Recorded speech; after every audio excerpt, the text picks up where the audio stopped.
Hello la team, comment ça va? Est-ce que vous avez passé une super semaine?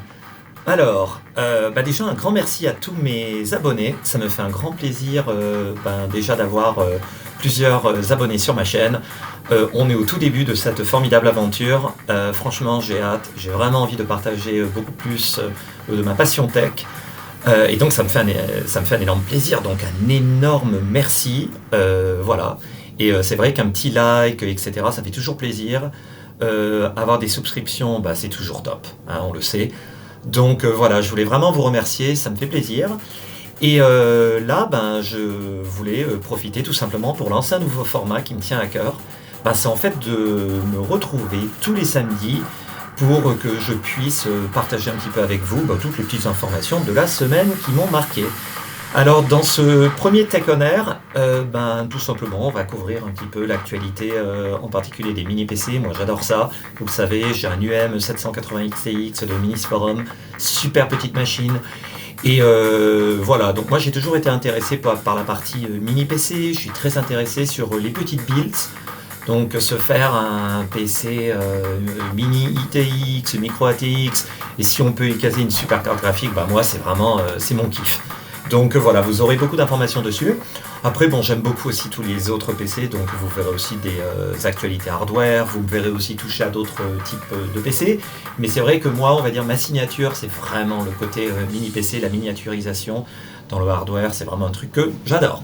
Allez, on va commencer tout de suite et on va se retrouver donc avec la première info. Donc la première partie donc, de notre actualité, c'est vraiment sur... attendez, pas du tout, c'est sur les mini PC, évidemment. Donc nous allons commencer tout de suite. Vous avez dû voir ma vidéo sur le UM790 XTX qui vient d'être lancé. Alors là c'est incroyable parce que c'est une super machine comme vous le savez. Mais cette fois-ci on passe donc au Ryzen 9. Alors par contre quand vous regardez un petit peu la news, j'étais quand même un petit peu déçu. Ils n'ont pas changé grand chose, hein. On est vraiment sur exactement, on part sur les mêmes bases qui sont des bases du 780M qui est un processeur solide, hein, comme vous le savez, donc c'est quand même assez sympa. Et on a quand même donc on part vraiment sur les mêmes bases, sauf que le processeur est 5% plus rapide. Donc c'est le 7940HS plutôt que le 7840HS qui est dans le UM780 XTX. Mais ne vous attendez pas à des performances transcendantes. Le gros problème que j'ai, c'est surtout qu'au lieu de nous faire payer 5%, ou allez, on va dire un maximum de 10% de différence, on nous fait quand même payer cher. Donc là, pour l'instant, l'upgrade est quand même elle est quand même assez chère. Il faut la payer et il faut payer 15-20% facile. Est-ce que ça vaut le coup? Pour l'instant je dis non, mais si vous me dites que le 790 XTX vous payez que 5-10% de différence, allez-y les yeux fermés, on dira jamais non à un petit peu plus de perf. Voilà, donc en tout cas le 790 XTX est là, et Minisforum comme d'habitude nous fait des super petits mini PC et c'est vraiment bien de les voir continuer à investir de ce côté. L'avantage, n'oubliez pas, des UM780 et 790, c'est le port Oculink qui va jusqu'à 40 gigabits par seconde. Pardon, je crois même un petit peu plus. Non, si je dis pas de bêtises, je crois que c'est 65. 40, c'est le Thunderbolt, pardon. Et 65, c'est ce qu'on peut avoir en Oculink. Donc, c'est très sympa en termes de perf. Allez, prochaine news. Alors là, moi, ça m'a vraiment plu. Corsair va lancer une nouvelle machine One. Alors, pour ceux qui sont dans la tech depuis longtemps, en 2017, ils nous avaient déjà fait un petit One. Moi j'adore cette marque, ils font des choses incroyables, vous savez, hein, des barrettes de mémoire au boîtier, au cooling, ils font des choses quand même superbes. Et là apparemment ils voudraient nous faire une nouvelle version. Parce que maintenant ça commence à dater, on avait du GTX 1070, on avait un Core i7 de 7ème génération. Mais regardez ça, il y aurait une nouvelle version. Alors moi écoutez, j'ai hâte, parce que je pense que ça pourrait être sympa. Connaissant Corsair, à mon avis, on va taper sur au moins une RTX 4060. Je pense même qu'ils n'hésiteront pas à taper dans la 4070 Ti. Ils savent, ils connaissent leur public. En tout cas, ça va être très sympa. Et quand vous regardez leur site, il commence, dis donc, à nous donner envie. Alors, je sais pas vous, mettez dans les commentaires, mais moi j'ai trop hâte de tester cette jolie petite bête. Oh, ça a l'air trop bien. Donc voilà, je suis vraiment excité de voir qu'est-ce que ça va donner. Surtout que Corsair, bon, on peut leur faire confiance, ils font des belles choses en général. Voilà, donc c'était sympa. Alors qu'est-ce qu'il y a d'autre? Ouh, regardez-moi ça, une enclosure pour les eGPU. Donc là on est sur du Oculink bien entendu. Et je trouve que ça pourrait être très sympa parce que imaginez que ça complémente votre UM780-790 XTX, c'est joli. Voilà, donc ça nous permet de mettre en fait le boîtier GPU. Prix assez raisonnable, on est à 200$. C'est dommage par contre qu'à ce prix-là, il n'inclut pas l'alimentation, mais franchement, regardez, c'est joli. Hein, donc même si vous avez un MacBook, vous avez, je sais pas, un petit laptop, vous avez envie de vous faire plaisir d'avoir un beau GPU, pourquoi pas. Seul truc à reprocher, c'est qu'on voit pas le panel. Moi, j'aurais bien aimé qu'il propose en fait une option transparente pour que je puisse mettre en valeur le GPU si je l'achète. Là, c'est vrai qu'il y a du mesh, donc c'est quand même sympa, mais non. C'est vrai que quand on achète un beau GPU, on a envie de le mettre en valeur, on a envie de le voir, donc bon, là ça manque un peu. En tout cas, c'est très joli. Donc je suis assez content de voir ça. Ça devrait être disponible là vraiment d'ici peu, et ça pourrait être plus cool qu'un adaptateur au Oculink. Puis franchement, pour l'instant, c'est pas très joli. Vous avez ces adaptateurs, certes vous les connectez, vous mettez la carte graphique que vous voulez, mais souvent il faut se construire en fait son boîtier. Donc voilà, ça commence à évoluer côté Oculink et c'est sympa. Voilà. Alors qu'est-ce qu'on avait d'autre? Alors, on avait aussi d'autres choses côté mini PC stick. Alors vous voyez le N100, on le voit partout, tout petit processeur, très économique. Et bien là, regardez, on a un petit plug qu'on met sur sa télé ou alors même sur son moniteur PC HDMI, et c'est sympa. Il n'y a pas de ventilateur, il y a juste un HDMI connecteur, il y a quand même des ports USB, il y a quand même le Wi-Fi, etc. Et attendez, regardez-moi ça, 6 watts.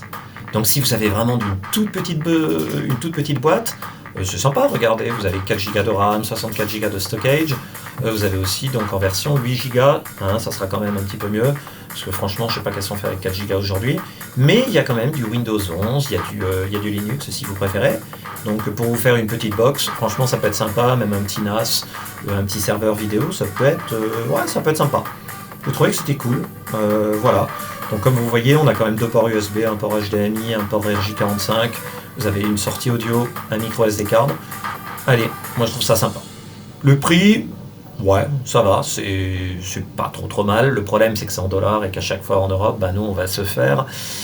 ouais, vous avez compris, à chaque fois que c'est en Europe, on paye tout plus cher. Et puis bon, bien entendu, j'imagine en Afrique du Nord et puis dans d'autres régions du monde.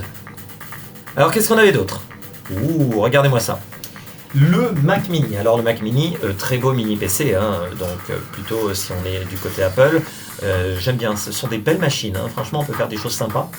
Mais ils nous ont rien dit au côté du M3, donc les gens étaient un peu déçus. Eh bien il semblerait que Apple préfère nous donner une version M4. Donc là ça pourrait être sympa, ils vont contourner cette génération, ils vont passer au M4. Et comme on sait, le M4, ça sera vraiment en fin d'année.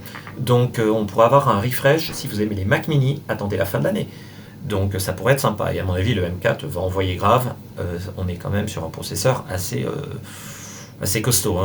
Depuis qu'ils ont sorti les générations M, on sait qu'ils ont quand même un bon pack en performance. Donc ça peut être, à mon avis, assez cool.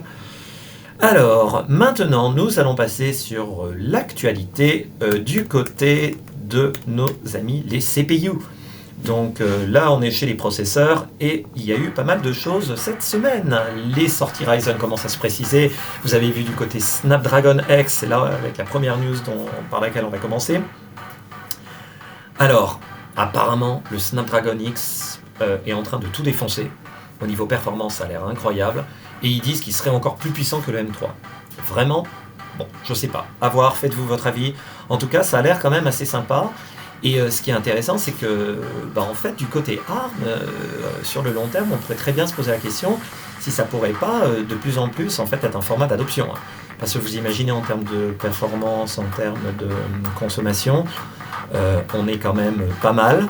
Et puis, quand vous regardez, en fait, au niveau des performances, on est sur des performances quand même qui sont au niveau d'un Core Ultra 7155H qui a été lancé, mais surtout avec 55% de moins de performance, de consommation. Quand on sait que l'électricité c'est cher, c'est quand même, ça peut être sympa. Moi, je trouve que c'est un marché en pleine ébullition quand même côté ARM, et j'espère que du côté Intel, ils vont vraiment payer attention. Il faut pas voilà, Snapdragon, c'est quand même déjà dans tous nos smartphones. Quand ça va débarquer sur le PC, sachant où l'industrie est en train d'aller, on a Apple qui a vraiment leur propre M, on a Google avec leur TensorFlow. Donc, je sais pas, il y a quand même quelque chose qui se passe, et j'espère que du côté Intel AMD, il faut vraiment qu'ils regardent ça avec attention. L'architecture x86, à mon avis, commence à être un petit peu remise en cause. Surtout que si Windows 11 en plus supporte, comme vous savez désormais, les processeurs ARM, on pourrait avoir des applications natives qui pourraient aussi le supporter. Imaginez, je ne sais pas, que des jeux dans le futur en natif et pas seulement juste en émulation soient capables de faire des jeux qui soient directement, qui supportent ARM dès le début, ça pourrait faire très mal. Donc ouais, il y a pas mal de choses qui se passent du côté Snapdragon, c'est très intéressant. Moi en tout cas ça m'a bien intéressé, hein. Surtout qu'ils essaient de se mettre vraiment au niveau de ce que propose Apple avec leurs puces customisées. Donc il y a quand même quelque chose qui se passe de ce côté-là. En tout cas, il va falloir suivre. Ensuite, on reste sur les processeurs et vous avez dû voir que TSMC est en train de passer au 1,6 nanomètres. Alors là, c'est incroyable.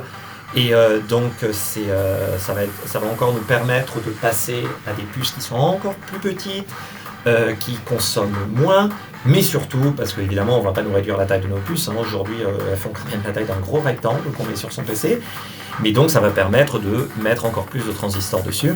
Donc, vous pouvez imaginer encore plus de puissance. Et puis, donc, pour la même taille, moins de consommation.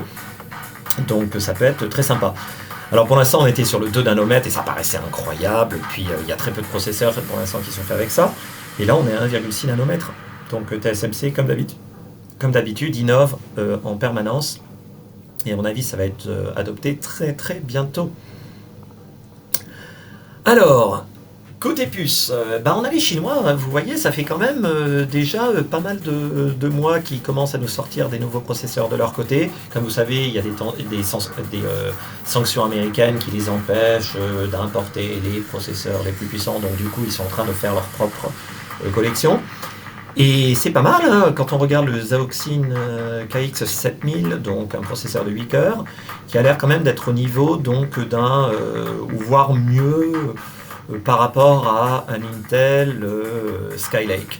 Donc c'est quand même pas mal, hein, on commence à avoir quelque chose. Donc il faut regarder un petit peu du côté des Chinois ce qu'ils sont en train de faire, mais à mon avis, finalement les sanctions, ça pourrait très bien les arranger. Et puis bon, ils font quand même des choses incroyables aussi de nos jours. Donc il faut vraiment le savoir, c'est quand même maintenant les Chinois se mettent vraiment à ce niveau. Et j'ai hâte un petit peu de voir un petit peu qu'est-ce que ça pourrait faire. Donc comme vous voyez, si on a un niveau de performance équivalent à ce que Intel fait sur son 14900, ça risque d'être sympa. Bon, faut voir, hein, parce qu'il y aura peut-être aussi certaines applications sur lesquelles ça ne marchera pas aussi bien. Faut regarder un peu. En tout cas, il commence à vraiment y avoir pas mal de choses qui se passent à ce niveau. Alors, cette semaine a été marquée par les Ryzen. Tout le monde commence à parler des nouveaux processeurs Ryzen qui sortent et ils ont l'air d'exploser tous les records en termes de performance. Et ça va être tendu pour Intel un petit peu de se mettre à ce niveau. Parce qu'il y a énormément de sources sur Internet qui disent que ça pourrait être lancé vraiment peut-être le mois prochain. Ça pourrait faire très mal. Donc là, on pourrait avoir vraiment AMD qui détrône Intel qui règne en maître. Donc ça pourrait arriver. Vous avez vu le 9700X, je crois qu'il y avait aussi le 9600X, il y avait le 9800X sur un niveau supérieur. Et en tout cas, ça a l'air sympa. Donc en clock speed, ça y est, ils mettent vraiment le carburant. Donc ils vont vraiment tout péter à ce niveau. Et puis surtout, un truc qui est bien, c'est qu'ils ont l'air, cette fois-ci maintenant, d'avoir géré la DDR5 comme on veut, en augmentant les fréquences. Et là maintenant, ça devrait être lancé avec de la DDR6, de la DDR5 si je ne me trompe pas, 6400 MHz plutôt que 5600. Voilà, ouais, c'est exactement ce qui est écrit ici dans la news. Donc c'est pas mal. Enfin, on utilise la DDR5 à son potentiel. Alors, maintenant, de quoi va-t-on parler? On a parlé des CPU, maintenant on va parler des GPU. Quelle est l'actualité cette semaine? Alors, on avait pas mal d'actualités. Et ben, en même temps qu'on parlait des Ryzen, on a les Radeon RX 8000 qui ont l'air d'être au bout du tunnel. Donc, qu'est-ce qu'on a? Alors par contre, j'étais un peu déçu, on va voir un peu au niveau des performances, mais bon, ils semblent garder la GDDR6. Et donc c'est un petit peu dommage, je trouve, parce que sur donc, cette nouvelle génération, ils annonçaient, je crois, 18 gigabits par seconde de performance. C'est pas mal, mais quand on regarde ce que Nvidia a proposé en contraste, ils nous ont annoncé des performances folles sur la RTX 5000 en GDDR7 où on pourrait atteindre le double du 36, du 37 gigabits par seconde. Ça pourrait faire très mal. Et donc là, ils pourraient vraiment utiliser le maximum donc, du port PCI Express. Bon, on va voir. Après, attention, il y a toujours les chiffres, il y a toujours ce qu'on dit, et ça ne veut pas forcément dire qu'elles seront en dessous des RTX 5000. En tout cas, moi, je trouve que ça pourrait être... déjà, c'est bien qu'ils réalisent leurs cartes un petit peu en même temps que peut-être un peu avant Nvidia. Ça pourrait être sympa. Surtout, s'ils pourraient être compétitifs au niveau des prix, ça pourrait être bien. Donc, en tout cas, moi je suis assez optimiste, parce que je pense qu'on a vu, là, on a vu d'excellentes cartes du côté AMD quand vous regardez ce que fait par exemple une 7600 ou par exemple une 6600 qui est d'ancienne génération à bas coût. Franchement, c'est pas mal. On a du mal côté Nvidia à se mettre à ce niveau de prix. Et donc AMD, je trouve qu'au niveau grille tarifaire, même dans le très haut de gamme sur les RX 7800 et tout, ils ont quand même une offre compétitive. Donc faut voir. Après, moi je m'attends pas à ce que ça détrône les RTX, ça c'est sûr. En tout cas, là de ce qu'on va sortir, ça n'a pas l'air d'être le cas. Côté Intel, petite news intéressante, finalement les Battle Mage continuent à faire leur petit bonhomme de chemin. Ils nous annoncent du support en 8K, ils nous annoncent pas mal de performances aussi sur ces nouvelles cartes. Et vous avez vu, ça fait quand même plusieurs semaines que Intel met à jour ses drivers, qu'elles deviennent de mieux en mieux. Donc du côté là, des cartes ARC, c'est quand même sympa. Et puis là, avec les Battle Mage qui sont en train sur le point de sortir et Alchemist, ça devrait bouger. Et à mon avis, on va avoir un beau gain en performance. Donc là, côté Intel, regardez bien ce qui se passe. À mon avis, Intel est le challenger et ça fait du bien. Parce qu'on ne peut pas avoir que juste du Nvidia et de l'AMD. Donc plutôt pas mal aussi comme nouvelle. Alors qu'est-ce qu'il y avait d'autre aussi? Ah bah oui, l'AI, comme vous voyez, intelligence artificielle, on en parle tout le temps. Et il y a énormément de choses qui continuent à se produire à ce niveau. Eh bien tout premièrement, alors là j'ai hâte parce que c'est un appareil que j'ai commandé à sa sortie, c'est le Rabbit R1. J'ai hâte de le recevoir et je vais vous faire un retour, donc keep tuned comme on dit. Le Rabbit R1, ils ont fait un gros lancement cette semaine, c'était le premier unboxing, je vous invite à voir la vidéo, je la mettrai en détail. Ça avait l'air très sympa, surtout par rapport au flop du Human AI. Je ne sais pas si vous avez vu les reviews du Human AI Pin, c'est un peu une catastrophe. Déjà, c'est hors de prix. Deux, il faut une souscription qui coûte une fortune, $20 par mois ou un truc comme ça, ou même plus. C'est un peu ridicule, et puis la batterie, c'est une catastrophe. Parce que c'était Marcus Brownlee qui avait fait le review, et c'était un peu catastrophique parce qu'il fallait changer constamment de batterie, enfin ça durait 2 heures, enfin c'était une catastrophe. Tandis que le Rabbit R1, franchement, $200, pas de souscription, et franchement ça a l'air sympa, ça a l'air de faire du bon travail. Donc à voir, et puis en tout cas la vidéo unboxing et tout elle était sympa, je vais la mettre dans les commentaires pour que vous la voyez. C'est un très bel appareil, j'ai vraiment hâte de le voir, et à mon avis à ce niveau de prix je pense qu'il satisfera quand même beaucoup de monde.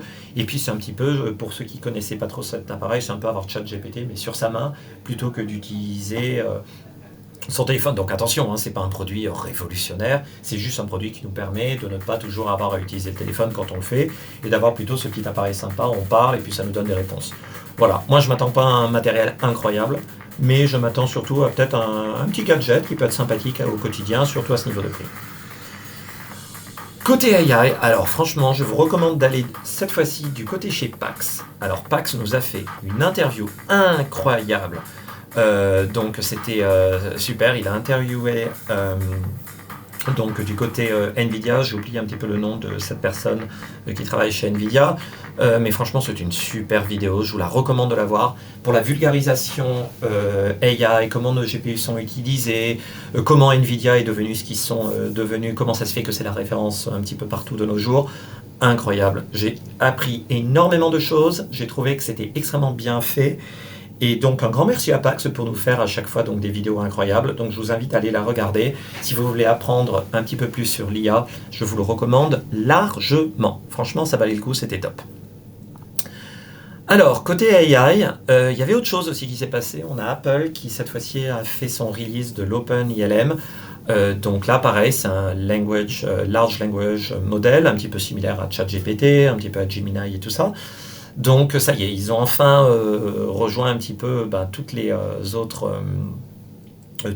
grosses boîtes, hein, et donc ils avaient vraiment besoin de le faire. On imagine que ça va être utilisé énormément sur l'iPhone quand il va sortir les nouvelles versions d'iPhone. Et ce qui est intéressant, c'est que vous avez vu, c'est de plus en plus run on device. De plus en plus, on se dirige vers ça. Vous êtes en train de le voir avec les Intel Core Ultra. Hein, l'idée, c'est de plus en plus de faire appel à mon appareil plutôt que de passer par un serveur. Passer par un serveur, ça met un peu de temps à chaque fois. Et d'ailleurs, on l'a vu sur le Human AI Pin, l'un des gros problèmes, c'est qu'il n'y a pas du tout d'accélérateur AI embarqué. Et donc, du coup, à chaque fois que vous utilisez l'appareil, il y a quand même la latence, il faut attendre la réponse, et ça met du temps quand même. Donc, ça ne rend pas le produit agréable. Et c'est très intéressant de voir que donc Apple est en train de prendre aussi cette partie on-device. Continuons sur le on-device. N'oubliez pas que si vous avez par exemple une carte NVIDIA RTX, vous avez aussi Chat with RTX qui sont d'excellentes possibilités d'utiliser votre GPU comme vous le voulez, et donc je trouve ça quand même assez sympa aussi. Donc dès qu'on peut utiliser nos appareils pour faire donc des fonctionnalités de Gen AI, d'AI en général, c'est vrai que c'est sympa d'utiliser son propre appareil. Alors, finalement, nous allons finir ce petit Tech Actu avec donc les autres nouvelles de la semaine. Alors vous avez vu cette folie, c'est un peu, moi je trouve ça ridicule ce qui se passe avec TikTok et puis bon aux États-Unis. Est-ce qu'on va interdire TikTok? Non, faut arrêter. C'est absolument débile. La plupart donc des ados, des moins de 25 ans adorent TikTok. Même moi j'adore TikTok, je trouve que c'est une super plateforme, on découvre beaucoup de choses. C'est rapide, c'est snappy, il y a pas mal de bons contenus, il y a aussi de la merde, hein, comme partout. Mais non, c'est une plateforme que les gens aiment, donc laissez-les l'utiliser. Et puis je trouve cette bataille, c'est une bataille vraiment purement politique, les gens veulent l'utiliser. Après, bon, je comprends très bien hein, ceux qui ont vraiment peur, hein, qui disent « Ah, mais oui, mais bon, on pourrait nous voler nos données, etc. » Très bien, mais alors, dans ce cas, je veux dire, c'est pourquoi ne pas mettre des protections, pourquoi ne pas leur demander un petit peu plus peut-être de rigueur, ça peut très bien se faire, hein, donc il n'y a pas de raison que ce ne soit pas le cas. En tout cas, voilà, il y a ces rumeurs donc d'empêcher TikTok de fonctionner aux États-Unis. C'est un peu débile. S'ils le font, c'est à mon avis c'est se tirer une balle dans le pied. Donc, je ne comprends pas pourquoi on ferait ça. Vous avez dû voir, hein, ça commence à bouger un petit peu de ce côté. Et du côté du CEO justement de TikTok, il préfère à la limite se retirer plutôt que de le vendre. Parce que l'idée, c'est qu'il voudrait vendre toute la partie qui est en dehors de la Chine, et que ce soit en fait 100% américain, évidemment. Donc c'est pas... voilà. On va voir un petit peu ce qui va se passer de ce côté, mais comme vous voyez, la tech c'est très politique, hein, de plus en plus. Et moi, mon avis sur ça, c'est que de toute façon, utilisez les plateformes qui vous plaisent, faites attention bien entendu, il faut être au courant, mais du moment que vous êtes au courant un petit peu des politiques de confidentialité, du partage des données, et que ça ne vous dérange pas plus que ça, ben alors allez-y. Hein. Mais voilà, après... il faut bien sûr faire attention à ce qu'on partage hein, sur Internet, etc. Je ne vais pas vous le dire, il n'y a rien de nouveau. Voilà. Donc après, il faut mettre un peu la politique en dehors de tout ça, parce que sinon, on ne s'en sort plus. Mais c'est vrai, hein, on est en train de voir, il y a un monde à deux vitesses qui est en train de se créer. On a les Chinois de leur côté, puis on a les Américains qui innovent. Et puis bon, pour tous ceux qui sont un petit peu au milieu, moi je pense que c'est bien d'utiliser les deux. Je pense pas que utiliser non plus tout le matos américain et tout, ça soit mieux. Donc il faut aussi, je pense, savoir un petit peu voilà, mettre un frein parfois sur toutes ces histoires. Et puis, vous avez dû voir, donc là je vais finir avec cette news, j'ai beaucoup aimé cette news, c'est Meta donc qui met en open source son Horizon OS, il était temps. Parce qu'ils ont quand même une plateforme qui est assez sympathique pour tout ce qui est VR, et vous pouvez vous imaginer que d'autres partenaires, par exemple Asus pourrait faire leur propre headset, et ça pourrait être sympa, plutôt que d'avoir juste des produits qui sont Meta. Parce que Meta, c'est pas non plus la boîte hardware par défaut. Certes, ils ont fait quand même des produits qui étaient assez sympas, mais je trouve que c'est bien aussi que d'autres peut-être plateformes, comme vous voyez, on a Asus, on a Lenovo qui pourraient faire de nouveaux casques et innover. Donc c'est très bien. Donc ça va être un petit peu l'Android de la partie VR. En tout cas, merci beaucoup. J'espère que ce tout premier LSI Tech On Air vous a plu. J'espère en faire d'autres. C'est mon tout premier. C'est pas très joli. Vous avez vu, il y a des problèmes de transition, etc. J'ai énormément d'améliorations à faire. J'espère que le contenu vous a plu. Mettez-le dans vos commentaires, ce qui vous a plu, ce qui vous a pas plu, peut-être sur quelles sont les choses que je peux améliorer. C'est peut-être un peu long, donc je sais pas. Dites-moi dans vos commentaires ce que vous en pensez. En tout cas, ça m'a fait un grave plaisir de vous parler. Franchement, je kiffe. Ça me fait énormément plaisir de faire ce genre de vidéos. Et voilà, j'espère que c'est des vidéos que je vais continuer à faire. Et en tout cas, je vous remercie énormément pour les tout premiers abonnés. Et j'espère vous revoir très bientôt. Allez, à bientôt, bisous et bon week-end. Ciao.